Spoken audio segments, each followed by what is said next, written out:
O tu lai ma le whaalo anu tele, ma le mi ngao. I luma o le atua, ma luma o le nei au fianga ma malu. O te fia whai lava se mo le mau. Se tala, i lo uso lea, o se uo ma mai. We go back a long way.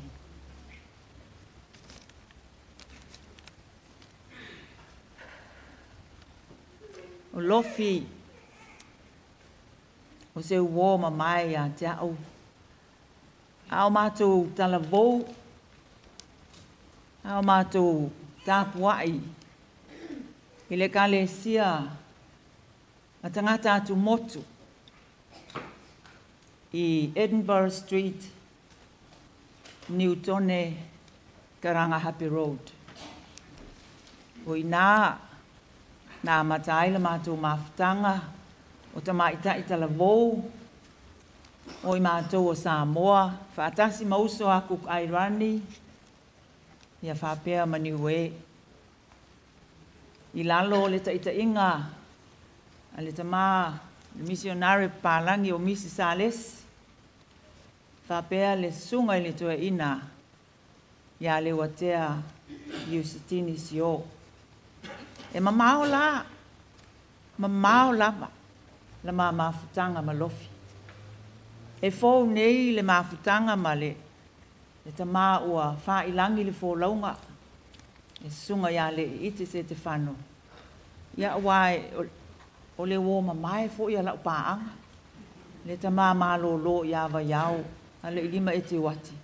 O tama pito ulava vale a ia o ia le kolisi o Samoa, ia ua lava aile na. Ai o le wō mamae lava i la ua. So se mea fia ai i mā ua. Ia ona ua whai poipo atu si uso. I le wō mamae ava iau. A o le taimi nei o te so atu ma le nganga. Whaalo alo tele. E whaalo tu te tele atu i se au whanau. Ue o lo o mātou o mafuta i Samoa. E whetau i mā ua ma le lofi sa anap. O seve mau lea sa tutula i atu ma saunoa. O le matai o le maa ainga i sa anap.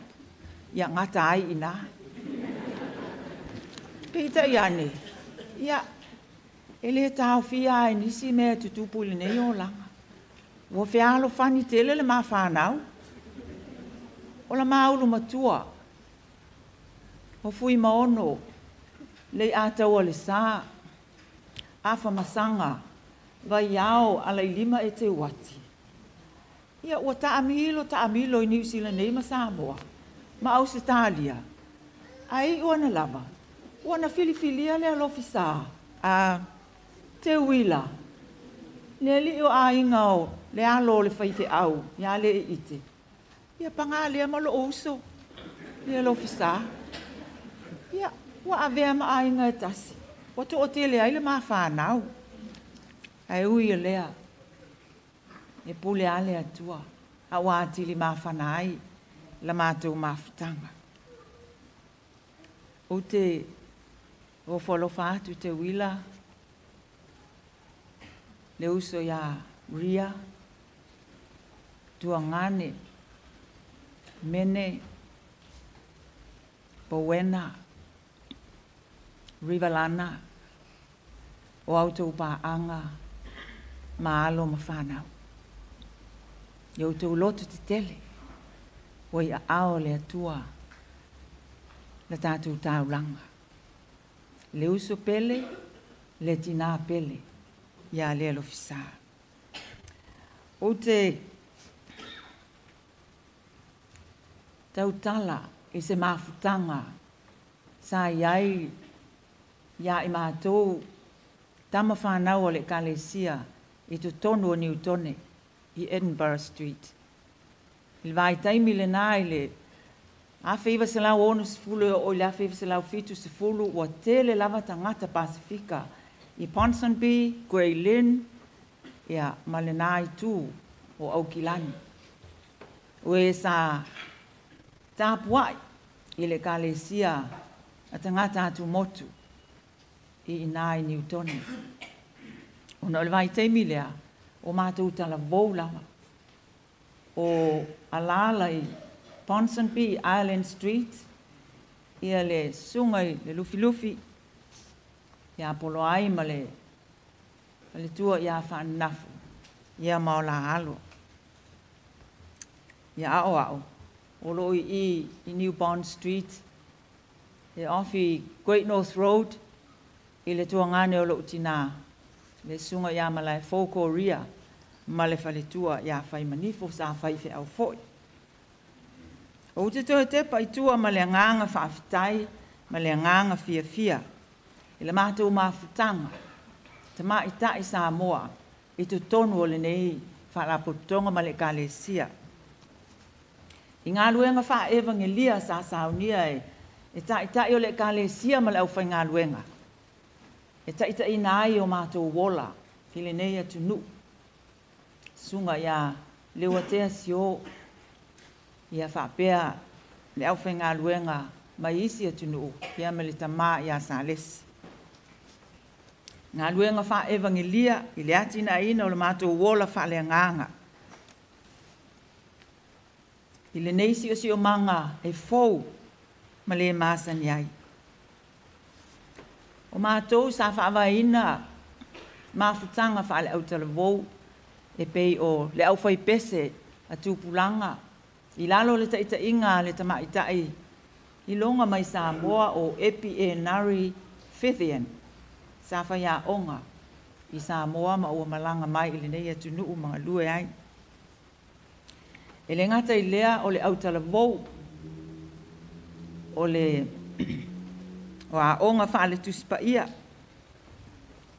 Sa mātou ngā lulue ai ma le Yandol Sisters, the Artinga Sisters, o alo ma whanau o le la ulu nonu, ia whatasi ai. Ma alo ma whanau o polo ai ma whananafu, ia ma o mātou tangata. O se mawhutanga fia, i le tau ati ina e ina o tūpulanga talavou, e to tonu o lea e kalesia. O le ainga le nei, sa au mai tau wina lava, o te maa sani le lei a le alofi nā taimi, o a peo na tau watu i eila maso o tanga. E no nofo i Ponsonby, ai ese le a miopu lea o le whanau.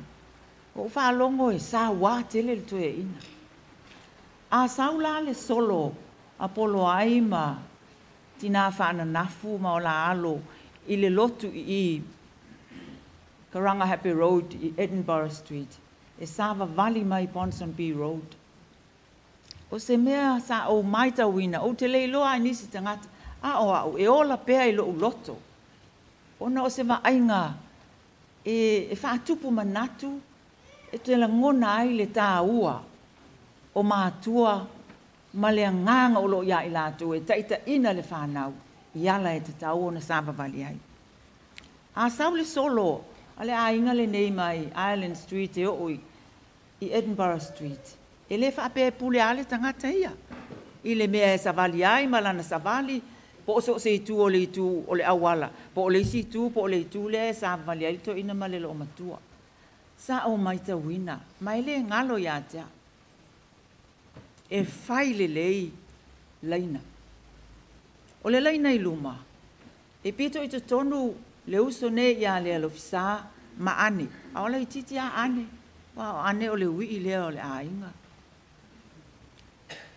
E pito ma ia i le si tu, le tu tau matau, o le tina ia whananaf, o le tu anga vale, o le tama ia polo ai.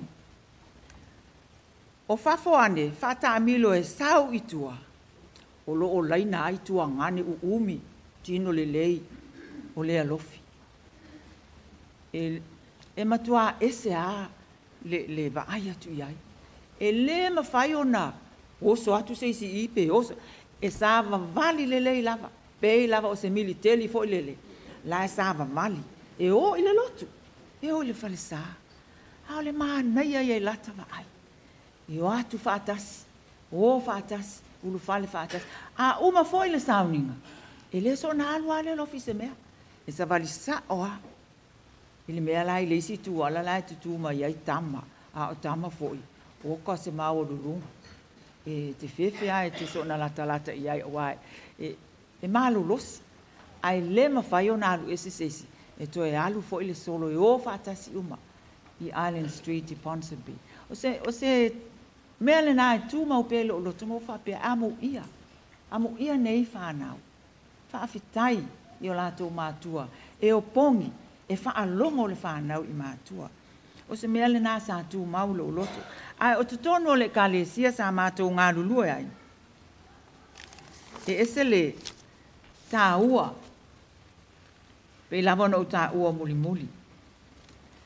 O le uso nei vai ane lava le faletua.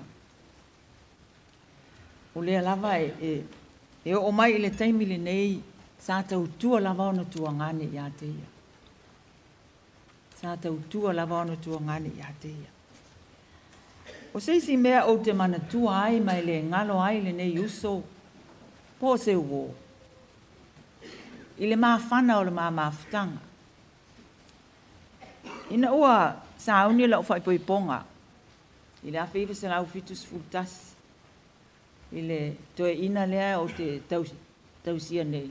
I sunga le tama malo lo manu malo. O le alofi na alu atu. I le afiafi o le aso lea. As whareili au le asto na i le wha moe moe. O lo atu maate mo moe.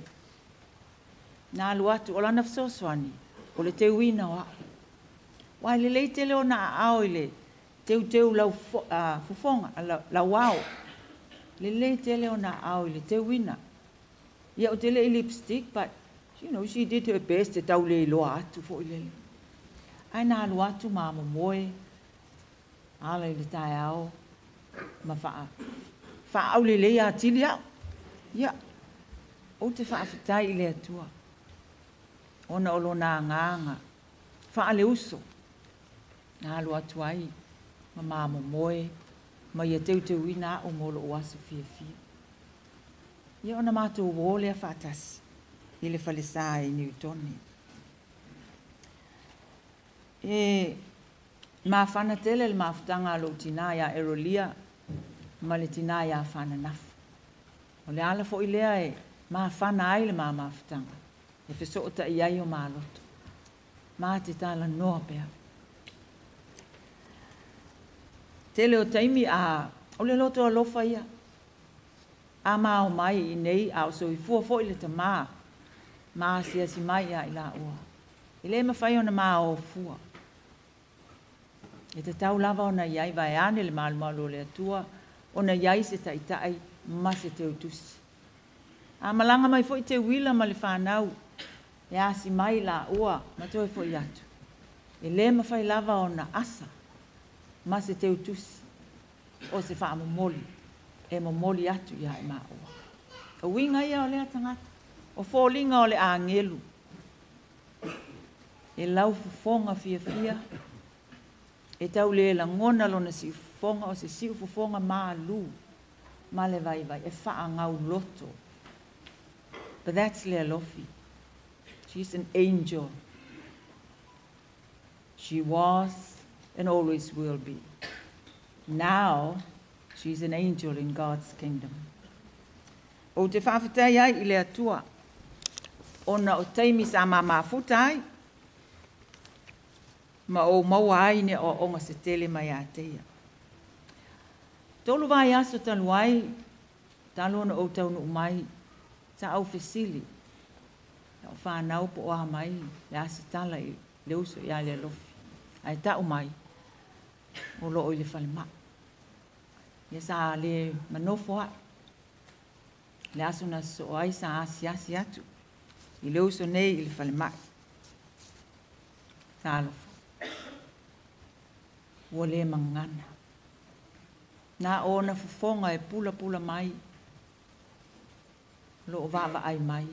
Ma lo na lima tu mai. Le atu lo lima. Mawhana ia, mawhana. E ui lava ina wa aia, o leo ato o tolo na malos. a o le loto tele a wā o lo mafuta lo nā li i a te ia. Sa o misi taimi, pe lua i tū la o iai, tau mawhai e wha ata. O uto e mawo fo i tala o lo mātou mafutanga i Newtone, pe i tai, na ona pupula mai lava o na fōlinga, a o le mawhai se tala. Tala o whai. E le wha lia ni ona langona.